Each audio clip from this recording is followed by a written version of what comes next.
What's up, everybody? And welcome to another edition of High Mythology, the show where we get higher than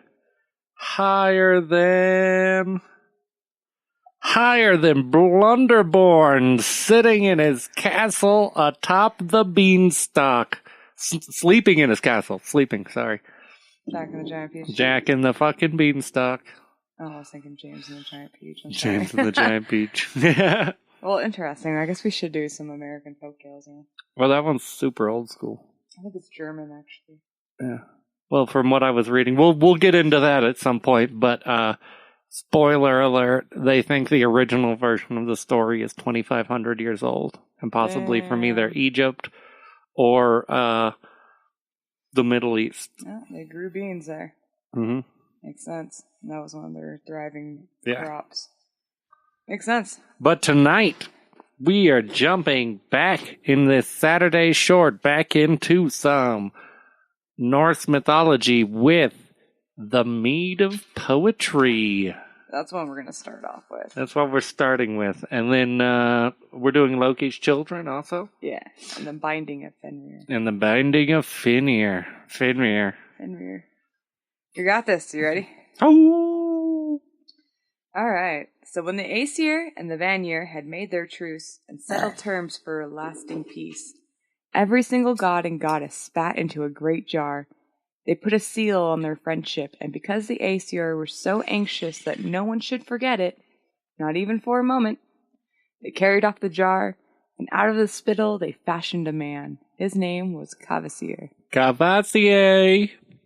I remember Kvasir. Yeah? We talked about him in another story. Yeah, we did. Fucking Kvasir. He was so steeped in all matters of mysteries of the nine worlds since the fire and ice first met in Ginnungagap. Which, broken record, but if you have no clue what that is, go back and listen to our creation tales. Mm-hmm. Norse creation stories. Trying to do this real in fun order, episode. if I can. Sorry. No god, man, giant, dwarf, or elf ever regretted putting him a question or asked his opinion. And wherever Kvasir went, news of his coming went before him. When he You guys hear about Kvasir coming to town? He's coming. Yeah, he's coming. Kvasir is on his way. Everyone knows. When he reached some remote farm or hamlet, sowing, salting, and seething, or even swordplay. All the S's. He was just doing S's everywhere. Yeah. Just going about sowing, salting, seething, and sword playing, if you know what I mean. Kvasir, motherfucker. Wherever he went, whatever people were doing, they would stop what they're doing. Even children stopped chattering and listened to his words. What was his secret? It was as much of his manner as it is his mind of understanding. Questions of facts he answered with simple facts. But to ask Kvasir for his opinion, what shall I say? What shall I think? What shall I do? Did not always mean getting a direct answer. Sitting back in his ill-fitted clothes, as often as not with his eyes closed, he would listen to their radical problems and sorrows with a kind, grave, and blank face. He took in and set everything in a wider frame, and he never intruded or insisted, rather he suggested. Often enough, he answered a question with another question. He made the gods and men, giants, dwarfs, and elves feel as if they had been helped to their own answers of their own questions. Smooth. Mm-hmm. The stories of Kvasir's wisdom soon reached the ears of the most unpleasant pair of brothers, the dwarfs Fajlar,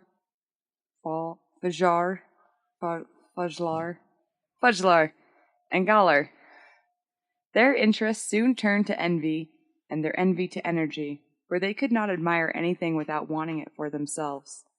They asked Kvasir to feast with them in a large gathering of dwarves in the cave under the earth, and it was his custom for Kvasir to accept any invitation. He must accept it. He accepted them all. He took ass to mouth. Yep. Okay. Yeah, especially if you hung out with Heimdall. I know. The table was a long slab of uneven rock, and the floor was grit, with the walls hanging dripping of stalactites. Stalactites? Stalactites. Stalactites? Stalactites. There were prints of shit on their walls. Dwarfly shit. Dwarfly shit. And the talk of chiefly of profit, loss, and petty revenge. The food, however, and the tableware was all made of hammered gold. It was rather more pleasing to me. Oh, golden table. Well, That's they're fancy. dwarves. No, their silverware and shit. Tableware was made of hammered gold. Mm-hmm. I just told you their table was an uneven rock. Oh, okay. Yeah. Oh, yeah. That. An uneven rock. They're eating off an uneven rock with gold shit. Just pretend it's nice. Mm-hmm.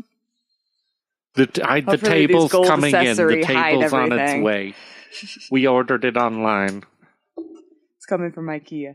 IKEA. It's going to break in 3 days. After the feast, the brothers asked Kvasir for a word in private, and Kvasir followed them into a gloomy chamber. That was his mistake.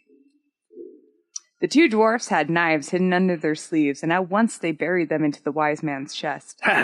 His blood spurted out of his body, and the brothers caught it in 2 large jars and a cauldron.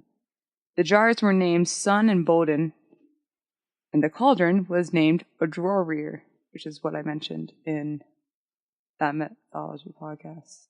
The last one. One of his oaths. I have drank from the cauldron of Odrorir. Okay, yeah. Odrorir. Odrorir. Kvasir's heart stopped pumping, and his drained white body laid still on the ground. Oh. After a while, the Aesir sent a message to ask after Kvasir, and the two dwarfs sent back word that he had unfortunately choked on his own learning because there was no one in the 9 worlds well informed enough to compare and compete with him. He choked on his words. He choked on his own words. He literally drowned in them. It was pretty horrific to watch. Yeah. They literally just, slaughtered him. Yeah. And drained his fucking blood. And then blood. sent back an insult. Mm-hmm. I don't know. Maybe he choked on his own words because he's fucking mouthy. Running his mouth all the time. Fajlar and Galar were delighted with what they had done. They poured honey into the jars in the cauldron and was filled with Kvasir's blood, and used ladles to stir the mixture. The blood and honey formed a sublime mead. Whoever drank it became a poet or a wise man, and the dwarfs kept this mead to themselves. No one else has ever tasted it, and no one else has ever heard of it. One day, the dwarf brothers entertained 2 gruesome guests, the giant Gilling and his wife. And it was not long before they began to quarrel. The brothers became more and more spiteful and full of hate, and they suggested that Gilling might enjoy the sea breeze. And each, taking an oar, rowed far out into the ocean surrounding Midgard, and the dwarfs rammed their boat into a slimy, half-submerged rock. Gilling was alarmed and gripped one gunwale, and his alarm was well founded. The boat floundered and capsized, and Gilling was unable to swim. And that was the end of Gilling. Oh, Jesus. These dudes are just market people. Mm-hmm. The 2 dwarfs cheerfully righted their craft and rowed back home singing. The brothers described what had happened to Gilling's wife. An accident, said Fajlar. If only he had been able to swim, Galar said sadly. Gilling's wife wept, and sitting in their cave, the 2 dwarfs did not like the feel of the tide water washing around their ankle. Falgir whispers to his brother. I have got an idea. Find a milestone. No. It says mill. Millstone. Oh, millstone. That makes way more sense. I was so confused. Find a millstone and go wait above the entrance of the cave. You like how I just stopped you? No. No.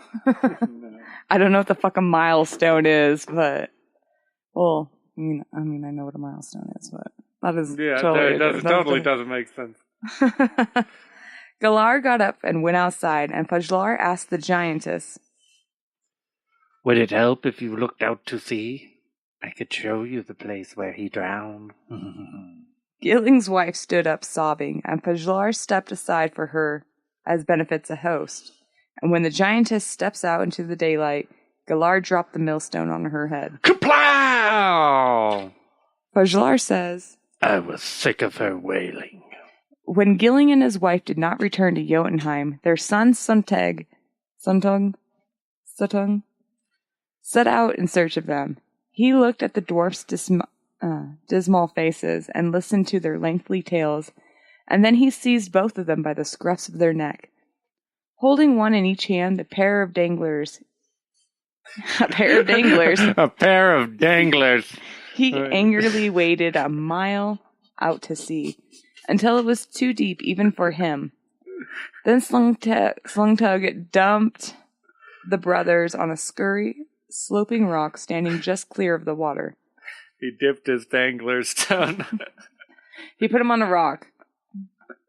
Out in the middle of the fucking sea. My mind instantly went to balls. He grabbed the danglers. Oh, okay, buddy. You're like that, yeah. Because they're frost giants playing with dwarves. So they're kind of like danglers. The danglers, yeah. You know what I mean? And Suttung says to the brothers, it's much too far for you to swim. Much too far. So when the tide rises... The brothers look at each other and grimace. And Fajlar says... We've got a suggestion. And Galar says... Danglers. You're still on that. Sorry. Since it has come to this, we're willing to offer you our greatest treasure, our fuzzy danglers. It's six-sided. It has different numbers on them. It comes in a pouch. A warm pouch. It has an accessory of furry handcuffs. Furry hair. Wow. Then Fajlar described their mead, both its origin and power, with the wealth of words. Galar says, Give us our lives, and we will give it to you. And Suttung says, Why not? So Suttung took the two dwarfs back to their cave, and since they clearly had no choice, they handed over Kvasir's blood. The giant stomped back to Jotunheim, carrying Sun in one hand and Bodin in the other, and Ordrir under his arm. He took the precious liquid straight to the mountain Hindenburg, where he lived. Suttung hewed a new chamber into the mountain of Hindenburg, where he lived. Oh my god, I just read the same line twice. I'm so sorry. Okay, I'm gonna go back. So he's carrying all this shit. Where is it? High mythology, folks. Sorry. I'm smoking something completely different. I got Chemdog number 4. It's not bad. Ow. You're still rocking that other one? Oh. Jesus, how much of that shit do you have left? Okay, so he's carrying all the shit. He took the precious liquid straight to the mountain Jotunberg, where he lived, and Suttung hewed a new chamber out of the rock at the heart of the mountain, and hid the 3 crocks in it. So in the very heart of Jotunberg. Okay. He put the crocs in the rocks. Then he told his daughter, Gunlaud, that she had one duty. You have one fucking job. Guard this mead by day and guard it by night. I swear to God, Gunlaud, one fucking job. Do not mess this up. Unlike the dwarf brothers, Suttung was boastful about his treasure. So it was not long before the gods learned about the divine mead. I've got this badass mead, motherfuckers! How it had fallen into Suttung's unholy hands. Mead of poetry, bitches! Odin himself elected to go to Jotunheim and bring the mead back to Asgard. The masked god, the one-eyed god, the god of gods, disguised himself as a giant of a man, and called himself Bolverk, worker of evil. He crossed the river that divided Asgard and Jotunheim and strode across the desert of shifting gray grit where nothing, not even a grass blade, could take root. Bolverk came to a curtain of mountains and hurried over the snowy pass, and at last walked down into the narrow green valley. 9 thralls were working in a sloping field, men from Midgard with a taste for adventure and handsome reward. They were scything the succulent grass with long, slow sweeps that seemed to be wary. Bolverk asked the thralls, who had stopped working entirely, I'm Bolverk, definitely, for surely not Odin. Who the fuck do you work for? Bogey, says the thrall. Poor thralls. Bogey. Bogey! I work for Bogey. Odin replied. Shall I sharpen your scythe? No. I didn't. Did you skip Boggy? What was the question? Bogey. Okay, hang on. Boggy? The thrall says, Suttung's brother, the giant who guards Kvasir's blood. Then Bolverk says, Shall I sharpen your scythe? And the thrall was rather quick to agree to this. And when Bolverk drew a whetstone from his belt and began to put a new edge on the scythe, aren't you going to be stoked to have your scythe sharpened by Odin? I mean, Bolverk, definitely not Odin. The other thralls crowded around in hopes that he would hone their scythes too. Bolverk obliged, and the thralls all said that their scythes had never been quite as sharp before. They complained that the giant Boggy was too hard of a taskmaster, and they pointed to the acre of grass still uncut that laid before them. Coming to the point, the thralls asked whether they could buy the hone. Bolverk says to them, I might think about selling it, but only to one man, and only to the one. If you know what I mean, Keanu Reeves up in this bitch. Mm-hmm. If there is such a man who will feast me tonight in a manner of which I am accustomed to, and I tell you, sir, I am accustomed to a manner. The air was filled with shouts of agreement. Yes, the thrall shouted. Yes, me. I will. Here. Right. Barry. I'm your man. I'm your Done. man. Agreed. Yeah. Your hand on it. Motherfucker. Bolverk looked at them with his one eye, and he smiled grimly. Then he threw the whetstone into the air, and in the sun it glinted, and it looked like silver. The thralls gasped, and they raised their scythes to the air. I'm really bad with that one. They raised their scythes and ran, all of them eager to be under the whetstone when it fell. It seemed to just hang there in the air, so high had Bolverk tossed it that the thralls jolted. They stepped backwards, and then they suddenly swung around, and in the end, in their confusion, they all slit one another's throats. Oh! The 9 of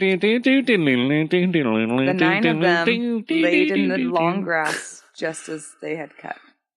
I like to imagine a little, what is it, Benny Hill or Three Stooges type of situation going on there, but resulting with decapitation. Yeah. Whoa. Why don't you just put your fucking sit down and then we'll fucking get it? Jesus. Fucking well, idiots. Would you if no one else put theirs down? Jesus. Anyway, still smiling grimly, Bolverk caught the whetstone and tucked it back into his belt and walked back the way he had come. I fucking hate thralls. The sun dawdled, and so did the Allfather. Dwaddle. Not until nearly midnight did he come down from the mountains again and make his way to Boggy's farm. He said his name was Bolverk and explained that he had been walking all day. Then he asked Boggy if he can give him some kind of meal and let him stay overnight in one of his huge barns near the farmhouse. Boggy abruptly says, "A fine time to ask." Bolverk looked in pain and asked Boggy what was wrong. "All my farm hands have been killed. That's what's wrong. Somehow they cut each other in half and with scythes, but it was incredibly funny to watch. All 9 of them. And now, Stop it, you're going so far. Boggy banged his fist on the table and... Wow. A blow so powerful that it would have flattened a man's head. I will He continued to say, head. All 9 of them. And how can I hope to find any more at this time of the year when it's this close to spring break? Oh my god. You know those thralls like to party. Cancun thrall. Bulwark says, I've got an idea. You can see that I'm strong, very strong, probably hung like a horse. I can take on the work of 9 men. Boggy looked Bulwark up and down and smiled in disbelief. Holy shit, that's a huge bulge. Thinking Bulwark was a hollow boaster. He said to him, And if I agree, what wages would you ask? Bulwark quickly replies, Only this one drink of Sutang's mead. Only this. Only this one drink of Sutang's mead. There you go. Mead of the gods. Boggy sniffed and shook his head. And Bulwark said, problem. I may be strong, but to be a poet, that is the finest calling. Boggy says, That mead has nothing to do with me. My brother has it in his safe keeping, and no one except Gunload has ever seen a drop of it. That's how things are. Gunload. Gunlord. I thought you said Gunlord. Gunlord. I was like, wow. Gunlord. Bulwark says, Well, those are my terms. Boggy shrugs his shoulders, and so Bulwark got up to leave. But Boggy stopped to say, I could talk to Sidong. I've got his phone number. He had little love for his brother, but he felt sure that in any case, Bulwark would never be strong enough to keep his part of the bargain. He says to Bulwark, Work for me this summer, and I'll tell my brother how you helped me out. That's about the best I can do for you, put in a good word. And to that Bulwark replies, How far can I trust you? Boggy quickly says, Oh, you'll see, motherfucker. You will see. Okay, now I gotta smoke a bowl. Hang on. You want to go? You want to go right now? For as long as the long days, Bulwark worked for Boggy. And as the sun climbed out of the east and Bulwark walked on the green fields still thick with the honeydew that fell every night from the branches of Yggdrasil, all day he worked under the bright skull of the day. He worked while the sun hurried west until it seemed to hang blood red on the western skyline. Boggy was amazed that Hang Bulwark... like a pair of danglers. Boggy was amazed that Bulwark was as good as he boasted, and seemed to have needed so little rest. He thought now that Bulwark must be more than merely a human. At the end of the summer, Bulwark asked Boggy for his wages. They went together to find Suttung in Hindenburg, and Boggy told his brother how Bulwark had helped him and asked him for some of the divine mead. Suttung yells, Never! Not a drop! And Bulwark says, as soon as he was alone with Boggy, Well, I hope you're not going to accept Sotang's answer. I worked for you all summer, and you did see how big it was. I mean, I helicoptered it around. Boggy says, True, you cut grass with it. I'll keep my promise. So Bulwark says, Why should he have it all for himself? Don't you? That's what it said, man. Don't jump in. Okay. Don't you fancy a mouthful, Broggy? Such a brother won't part with the mead willingly. Let's just do each other off. I mean, let us see if we can trick him out of it. And Boggy says, Impossible. Do you know where it's hidden? He was rather nervous of Suttung, but he was also rather nervous of Bolverk. Bolverk pulled an auger called Ratty out of his belt and told the giant that with it he might be able to drill a hole through the mountain. He says, This is the least you could do in return for my work. Boggy took the auger and pressed the shank against the steer rock face of the mountain Hittenborg. With both hands he turned the handle, and he wondered how to get rid of the troublesome farmhand. As he wound and wound, at the anger sank into the mountain. So it's like one of those little drill things. You gotta double-hand A little hand drill. So he just talked him into just hand drilling his way into the mountain. Yeah. Okay, well then fuck you, guy. Hand drill your way to the middle of that mountain. That's okay. pretty much what happened. The giant exclaimed, There, right through. He withdrew the drill and wiped his brow. Bolverk peered with his one eye into the dark passage left by the auger. Then he filled his lungs and blew fiercely into it. A shower of rock chips blew back into his face, and Bolverk knew that Boggy had not, after all, cored the mountain. He told him angrily, I said core it. Were you trying to cheat me? You motherfucker. I told you a long time ago, you motherfucker.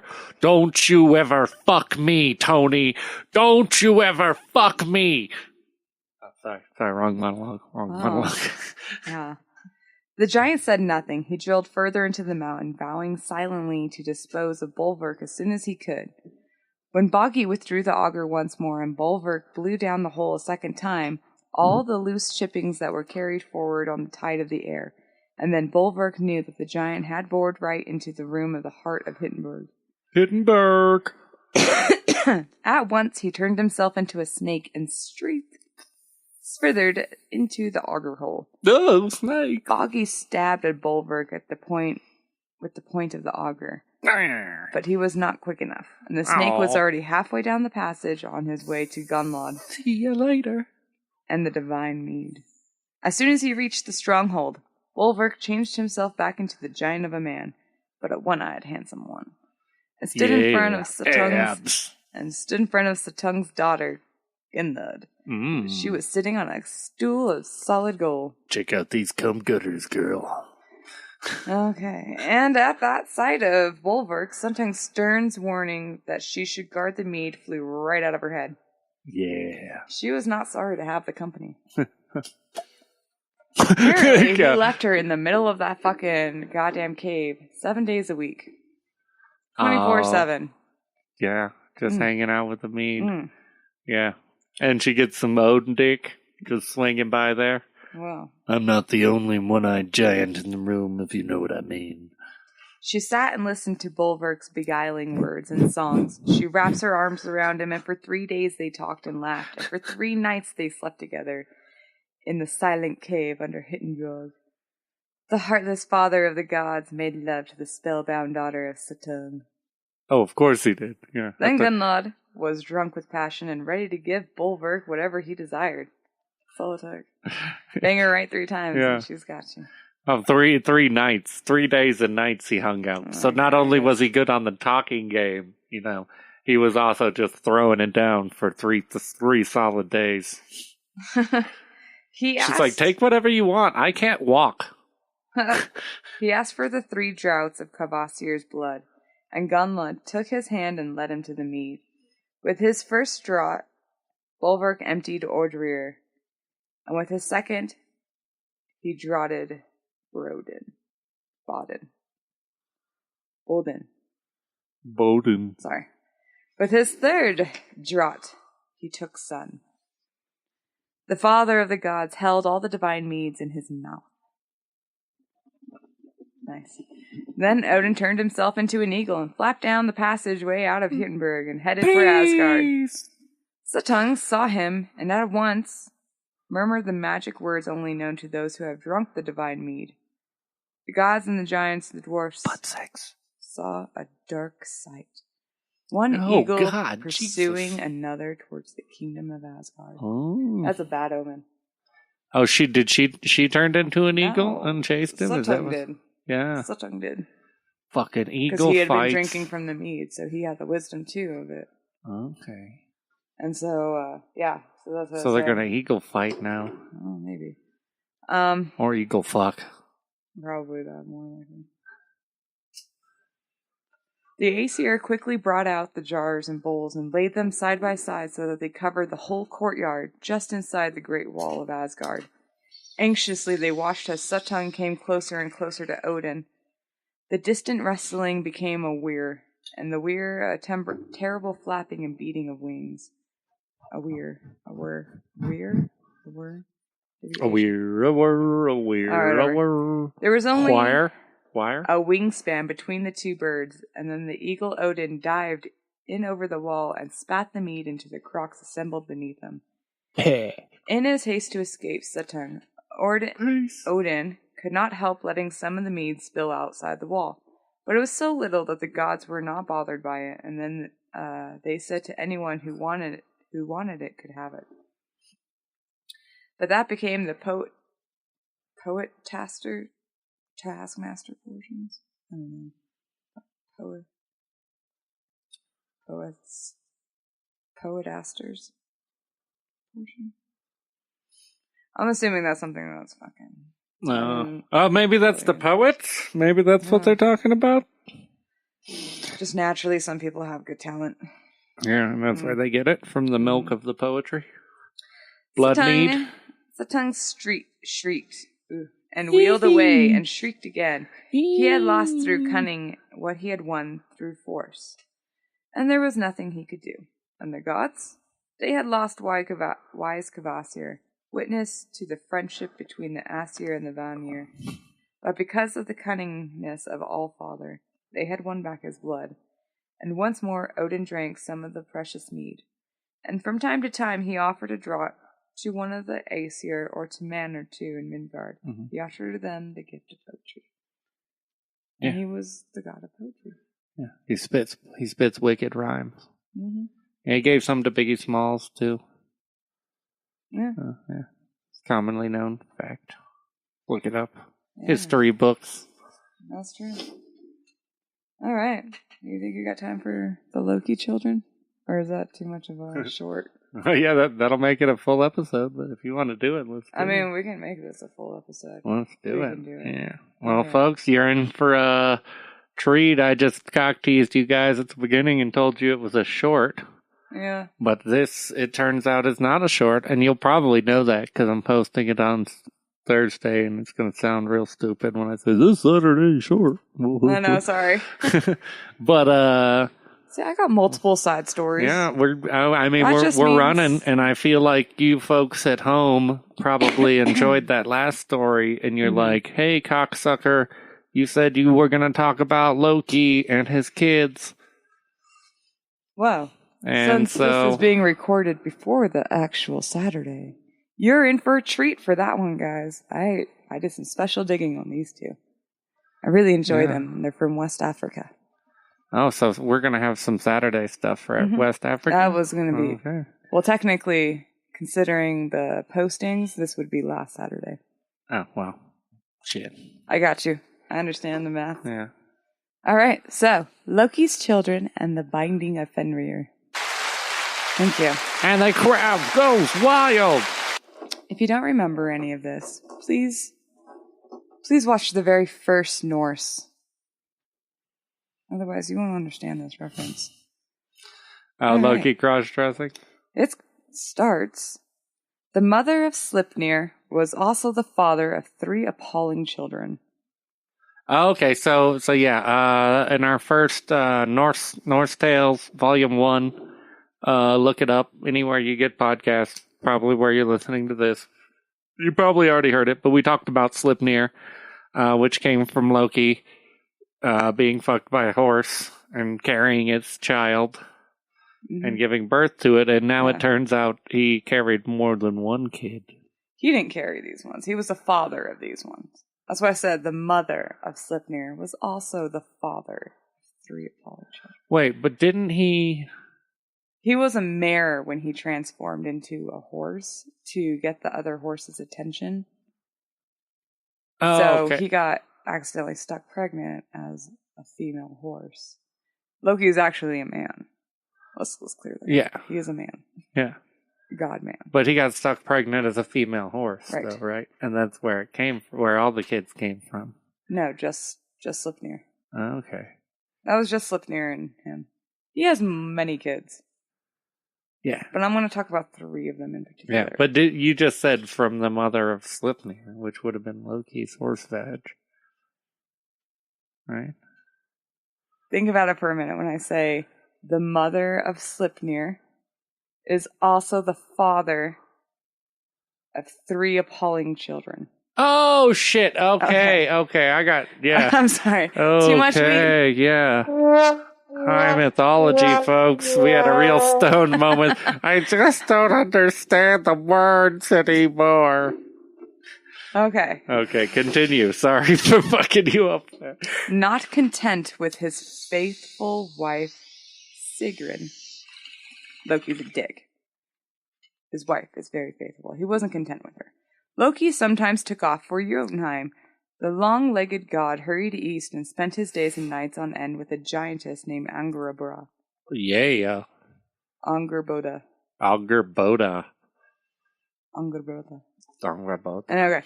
Loki and Angrboda had 3 monstrous offsprings. The eldest was the wolf Fenrir. The second was Jormungand. Jormungandr. Oh, there's no R on the end of this one. Okay. Jormungandr, the greatest of serpents. Yeah. And the third was the daughter called Hel. Hel. So Hel is his daughter also, right? Yes. For those who know Ragnarok. The movie from the people who make the Marvel movies. Yeah, that wasn't Thor's sister. That was Loki's daughter. Mm-hmm. Okay. Anyway, even a crowd of 1,000 women, Hel's looks were quite likely to single her out. Her face and neck, shoulders, breasts, and arms, and back, they were all pink. But from her hips down, every inch of Hel's skin looked like decaying greenish black skin. Ooh. Her expression was always the same, gloomy and grim. It'll probably rain. When the gods heard that the father of lies had also fathered these children, they were filled with alarm. They discussed what to do with them at the Well of Erd, and the 3 Norns gave them little encouragement. One of them's literally a snake that goes around the earth. Their mother is evil, says the Norns. But their father is worse, Venerdandi says. Oh, wait. Well, sorry to cut you off, but are we going to talk about what the kids are? Did we get into that? Oh, we're going to get into this. Okay, cool. Continue. Okay. I just wanted to make sure we get into explaining, because it's some cool shit. Skuld says, expect nothing from them but the worst. Expect them to harm you and endanger you. They will be in it at the kill. They don't like the looks of him. So everyone knows that Fenrir is a wolf. As I said, he was a wolf. Yeah. And Jormungandr, I said, was a great serpent. Yeah. The daughter is Hel. And I described what she looked like. True. But so give me a second, and we're going to get into it. You're selling both of them short here. I know. Jormungandr isn't just a big serpent. He's... Okay. It gets into it. Okay. Giant wolf. Okay. That's all. And so the gods agreed that Loki's children must be captured. At Odin's behest, a group of gods crossed into Jotunheim by night. They burst into Angrboda's hall and gagged and bound her before. Wow. Oh. She even rubbed her eyes. Okay, so they bound and gagged her, and just after she had rubbed her eyes. Then they kidnapped her children and carried them back to Asgard. Odin was in no doubt as to what to be done with them. Fucking Odin. Oh, no, excuse me, I'm sorry. I wrote that wrong. Odin was in no doubt as to what to do with the serpent. He picked up Jormungandr and hurled him into the ocean surrounding Midgard, the world of men. He hurled through the air, smashed through the iron face of the water, and sank to the bottom of the sea. There he lived, and there he grew. Jormungandr, the Midgard serpent, grew so thick and so long that he encircled the whole world and bit on his own tail. Odin was just as sure about what to do about the serpent's sister. He took one look at Hel and hurled her out of Asgard too. He threw her into the mists of darkness of Niflheim, the world beneath the worlds.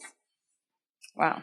And as she fell, rude. She heard Odin's decree that she should look after the dead, all those in the 9 worlds who died of illness or old age, the condition being that she should share out of whatever food she has with whomever came to her. Okay, so Hel made herself at home there, beyond the sheer rock drop of destruction, which is, I think, okay, whatever. She built huge walls around her estate. Her hall was named Olsnir, and home of the dead lay within it. Behind a massive pair of gates, Hel's manservant and maidservant, Galati and Gelato. Oh. I named you Gelato because I'm going to lick you up. I think his name is Ganglati and Galat. Anyway. Gelato. Gelato? They moved about so slowly that it was not easy to tell whether they were moving at all. Her plate was called Hunger, and her knife was called Famine, and her bed was called Sickbed, and the bed hangings were called Glimmering Misfortune. Oh, that sounds like she's a super goth. Yeah. She's just super into goth. Yeah. That's it. Yeah, like, so I'm into this kind of thing now where, like, my like, I guess, like, uncle type of guy, he, like, cast me down here, so I live in a bed called Despair. I live in a bed called Sickness, and I hang curtains of despair. Misfortune. And misfortune over my window panes of sadness. Nice, Hermione Granger. Yeah. Odin thought that it would be best if the gods themselves kept an eye on Fenrir. He seemed no different than any other wolf, and all the gods agreed that there would be no harm in letting him roam around the green or golden fields of Asgard. Even so, all of the gods, except for Tyr, son of Odin, was brave enough to face Fenrir alone, and they gave him great joints, fresh and gristled in bones, and it kept him quiet. Tyr gave him... Give him bones and treats and stuff. Tyr's just taking care of him. Yeah. Ooh, this is a good pooch. This is a good Fenrir. He's a good boy. The gods were not slow to change their minds about Fenrir when they saw him growing larger by the day. And when Urd, Skuld, and Venerdid renewed their warnings and said that the wolf would cause Odin's death, their alarm became far greater. They agreed that since they could not kill the wolf there, and then the stain of the sanctuary of Asgard with his evil blood, they must catch and fetter him. Oh. Mm-hmm. Sad. Then I don't think he would have been a dick if they didn't catch him. He sounds like he's been nice up to this point. Then the gods made a powerful chain of iron links, and they called it Lengli. Several of them went up to Fenrir, showed him the chain, and asked, "Are you as strong as this?" The wolf inspected the Lengli. Ooh. "It's certainly strong, but I am certainly stronger." Ruby, was all he had to say to let the gods win the chain around his neck and body and legs, until there was only a small length left for them to hold on to. "Finished?" snarled the wolf. Finished. sorry, I suddenly got caught now. Give me 1 second. I need to drink. Yeah, take a drink. Take a drink. Dog, what you doing to me? Mm-hmm. It's the wolf that rides before the nothing. I mean, I thought that would be fitting to smoke some chem dog with this. Anyway. Kim dog. So he winds the chain around his neck, body, legs, and there's only a small length of the chain left. Okay. He planted his massive paws well apart, filled his lungs with air, and then flexed every muscle in his body. The Langley links at once sprang apart, and the gods sprang back in alarm. Flex on the motherfucker. Gods were scared Oh, fuck yeah. Well, you had to make him flex on you. Poke me, ghost. You know what I mean? You didn't lock him up, he wouldn't have had to fucking flex on you. Well, he said to go ahead and do it. Yeah. They were asking him. They're testing his strength. Okay. They're testing, quote. Okay, quote. so he's still being cool with them. He's still Exactly. He still thinks they're all homies. He does. Yeah, check this out, bro. Yeah, he's trying to be friendly. The gods lost no time in making another chain. This one was called Dromi. And it was twice as strong as Linglir. The links were larger than those of the largest anchor chains. No men could have even moved them. If you can break this chain, the gods told Fenrir, you will be known for your strength throughout the 9 worlds. Fenrir looked at Dromi, and he thought that it looked immensely strong, but then he had thought that he too had grown even stronger since he had snapped Linglir. No one wins fame without taking a risk, was all that he had to say to the gods. And thus they wound the chain around his neck, body, and legs. Finished, snarled the wolf. I can't do that. You want to say it? Finished. There you go. He shook so hard that there was a terrible clinking and clanging and granting, and he rolled over and arched his back and banged the chain against the ground. He tightened his muscles until they were as hard as iron links of the Dromi. He stood up again and dug his paws into the earth and strained, and then all at once, Dromi snapped. It shattered into 100 pieces, 100 separate little links, and the shrapnel flew in every direction. Damn. Ew. I almost popped a hanging dangler on that one. After this, the gods were frightened, but they might fail to fetter Fenrir. They might fail to fetter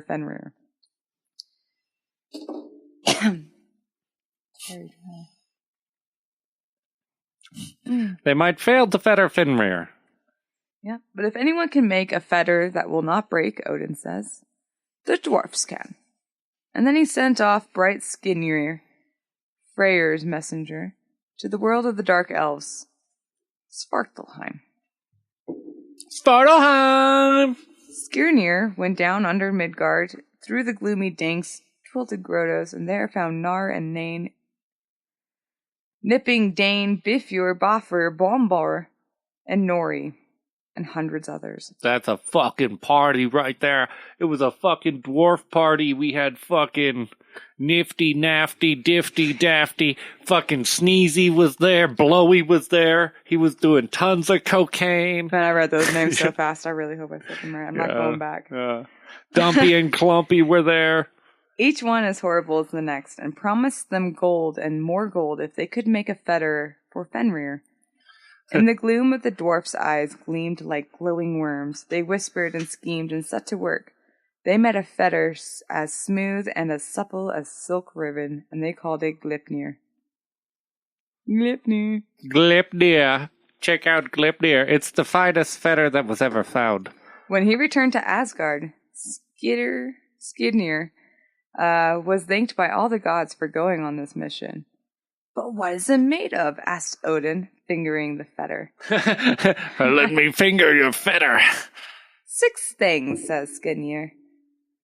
The sound a cat makes when it moves, a woman's beard, the roots of a mountain, the sinews of a bear, the breath of a fish, and the spit of a bird. The gods were both astonished and That's skeptical not bird spit. That's bird shit. Gleipnir's power. If you doubt it as I doubted it, said Skirnir, remembering the cunning of the dwarfs. After all, have you ever thought why a cat makes no noise when it moves? Why a woman has no beard? Can you never prove that the mountain has no roots? Many things that seem not to exist are simply in the dwarf's safekeeping. That's pretty awesome. Okay, right here I got women's beards.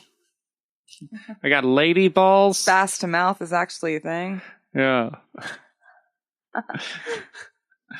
Thank you. Sorry. It's all the weird shit.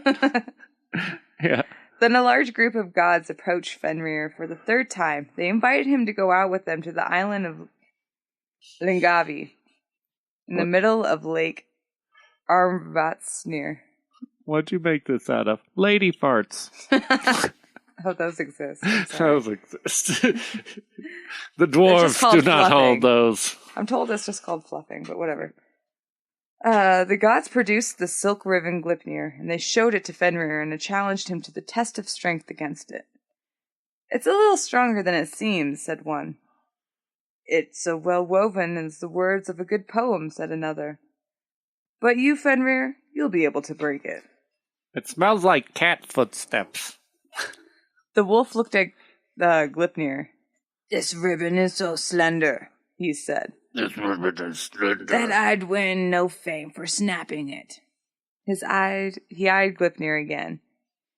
If, on the other hand, cunning the magic have gone into its making, then slender as it looks, you can keep it for yourselves. I'm not having it wound around my leg. Wound around my leg. Thank you. I will not be your show dog. Before this, said one god, you've praised apart massive iron fetters. You'll have no bother with this band. And by any chance you're... Oh, sorry. Is that bird spit? And by any chance you're unable to break it, said another. We'll set you free again. You can trust us.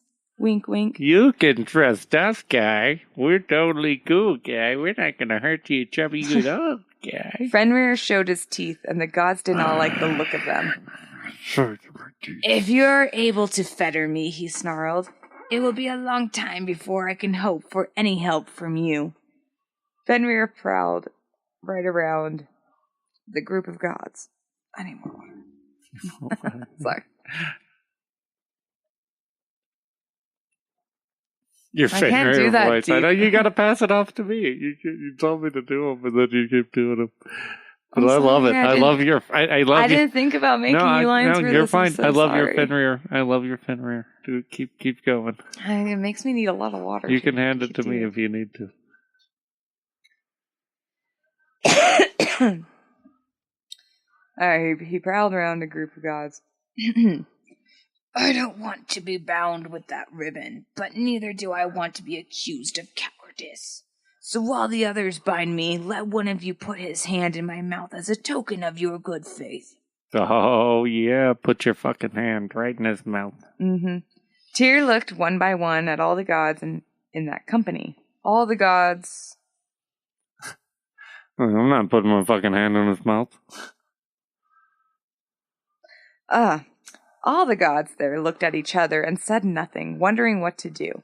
Then Tyr slowly lifted his right arm and put his hand in Fenrir's mouth. At once, the other gods wound Gleipnir around and round the wolf's neck, body, legs, until it was all used up. Fenrir began to struggle against it. He tried to kick and shrug and shake and jerk and roll, but more he strained, the tighter Gleipnir became. Then Fenrir snarled and clamped his teeth. Tyr, bravest of the gods, twisted and cried out, unable to bear such pain, and the other gods laughed. They knew that Fenrir was bound at last. They all laughed except for Tyr. He had lost his hand. Jesus, they let Fenrir eat fucking Tyr's hand. Well, his hand was in his mouth as a token of good faith, right? Uh-huh. He didn't ask to be untied yet, it didn't sound like, though. It sounded like he just tried to break it, and he's like, I can't break it. Well, he knew that they were trying to. Yeah, at that point, he kind of realized. Yeah. Shame I on don't him. like this game. The gods fixed the large chain called Gelja to the end of the silk ribbon, and they passed it through the end of this chain through the hole of a huge boulder called Jol, not to be Jal, which is Gjall is Heimdall's horn. This was Gjoll. Joel.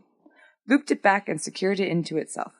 The gods drove Joel a mile down into the earth, and then they found a vast rock called Thaviti and dropped it on top of that and fastened it to Joel. Fenrir shook and rustled, and he grinded his teeth. No, I think it's grated. He grated his. I'm sorry. He grated his teeth and gulped and opened his blood-stained jaws immensely wide. Then one of the gods drew his sword, and he drove the point hard into the roof of Fenrir's mouth. Oh. And rammed the hilt against his lower jaw. Man, so mean to poor Fenrir. No wolf wonder he's gonna bring was Ragnarok. The wolf was gagged. Fenrir was gagged, and Fenrir was bound.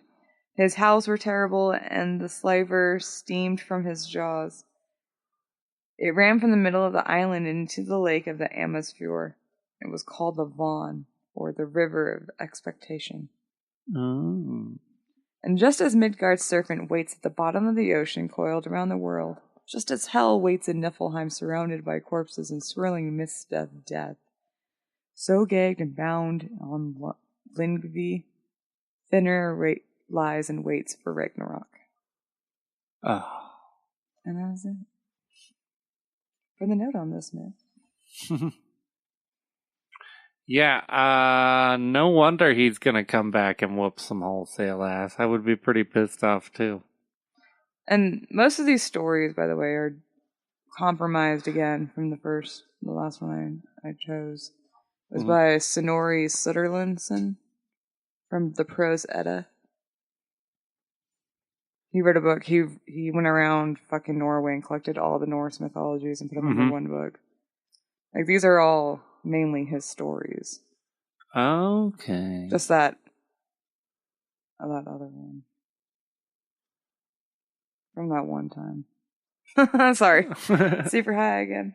Super high. Mm-hmm. Sweet. Well, thank you everybody for listening. We appreciate it as always. Our sources for this episode. Our source for this episode. We got WordPress.com, Norse-mythology.org, Hurstwick.org, Vikingage.com, Britannica.com, and the book The Norse Myth, introduced and retold by Kevin Crossley Holland. So a super great book. If you are super into Norse mythology and you dig it, we haven't even really scratched the surface. No. So don't feel like us hearing these like, well, I've already heard the whole book. Go out and read his book. It's a good book. Yeah. As always, thank you all for listening. We appreciate you guys so much. Like and subscribe. As always, you guys have been just awesome as can be, just blowing up the podcast, and we love it. So keep it up, share it with your friends. Let me know so I can quit my day job. Yeah, word of mouth is the best thing around, in my opinion, because it's actually valid. You can buy any other forms of advertising, but if someone genuinely likes you, and they tell their friend that they like you, then that goes a million more miles. It does. Thank you, everybody. Thank you very much, and we will see you next time. Have a good night. Good night. Nice.